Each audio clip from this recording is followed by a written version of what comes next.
aujourd'hui, on va faire un va-et-vient avec les boutons poussoirs avec Arduino. Du coup, déjà, il faut définir ce qu'est un circuit va-et-vient. Un circuit va-et-vient est un montage électrique qui permet d'éteindre ou d'allumer un appareil électrique à partir de deux interrupteurs. Les deux interrupteurs pour nous seront les boutons poussoirs et l'appareil électrique pour nous sera la LED. Pour cela, on va devoir s'aider de ce petit tableau logique. Donc A et B, ce sont les boutons et L, du coup, ce sera la LED. 0, ça veut dire que on n'appuie pas, du coup, qu'on n'appuie pas sur le bouton ou que la LED est éteinte. Et 1, du coup, ça veut, du coup, c'est l'inverse. Donc du coup, 1, c'est la lampe est allumée et on appuie sur le bouton. Voilà. Donc tout cela c'est très simple. Maintenant il suffit juste de mettre tout cela sous forme de code. Donc voilà. Donc du coup on va utiliser, on va reprendre le même code. On utilisera aussi le même câblage et on va juste modifier rapidement le code en fait. Et pour cela c'est très simple. Nous allons utiliser les opérateurs. Les opérateurs, du coup, ce sera du coup sur la fonction if, du coup, sur les deux fonctions if. Donc du coup, il y a, vous savez, c'est les fonctions ou et. Alors, et s'écrit comme ça. Et ou s'écrit comme cela. Où est-ce qu'on les met? C'est dans le if, dans les conditions if. Donc déjà, par exemple, du coup, là, on veut if bouton 1 est égal à l'eau et bouton 2 est égal à l'eau. Voilà. Sauf que le truc, c'est que ça marche pas en faisant juste et bouton 2 est égal à l'eau. Enfin, normalement, je crois que normalement ça peut normalement, je pense pas que ça peut marcher.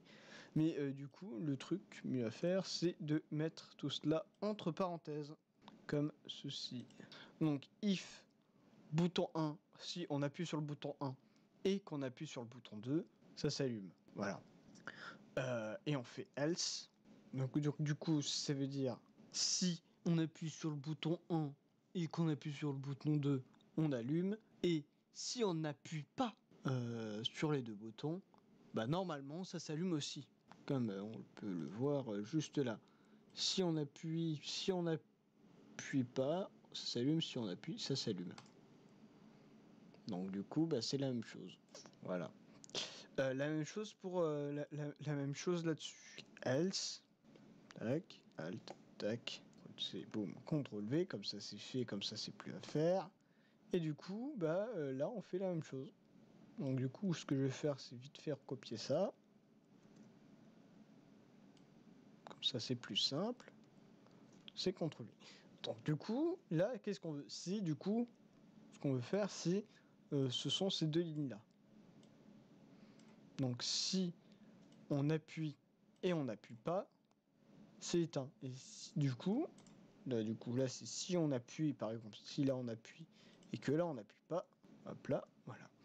Et du coup, l'inverse, donc du coup le sinon, ça veut dire que là on n'appuie pas et que là on appuie. Et donc voilà.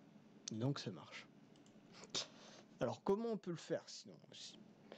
On peut aussi le faire en faisant les else if. Else if, entre parenthèses, CTRL V, du coup là on fait I, et là aussi I. Et voilà. Du coup, on va faire la vérification sur Isis. Bien. Du coup, nous voici sur Isis. J'ai pu mettre le code dans la carte Arduino. Et du coup, maintenant, nous allons lancer la simulation. Donc voilà. Donc, comme on peut le voir, du coup, les deux boutons, on n'appuie pas sur les deux boutons. Tac. On n'appuie pas sur les deux boutons, hop là, c'est allumé. On appuie sur les deux boutons, alors je peux pas appuyer sur les deux boutons en même temps, hein, c'est un peu compliqué d'appuyer en même temps sur les deux boutons. Ensuite, si on appuie sur un bouton, sur un des deux boutons, alors c'est éteint. On va voir ça tout de suite. Ah, c'est éteint lorsque j'appuie sur le bouton. Tac et tac. Et voilà, donc on peut voir que cela marche. Au revoir et à bientôt.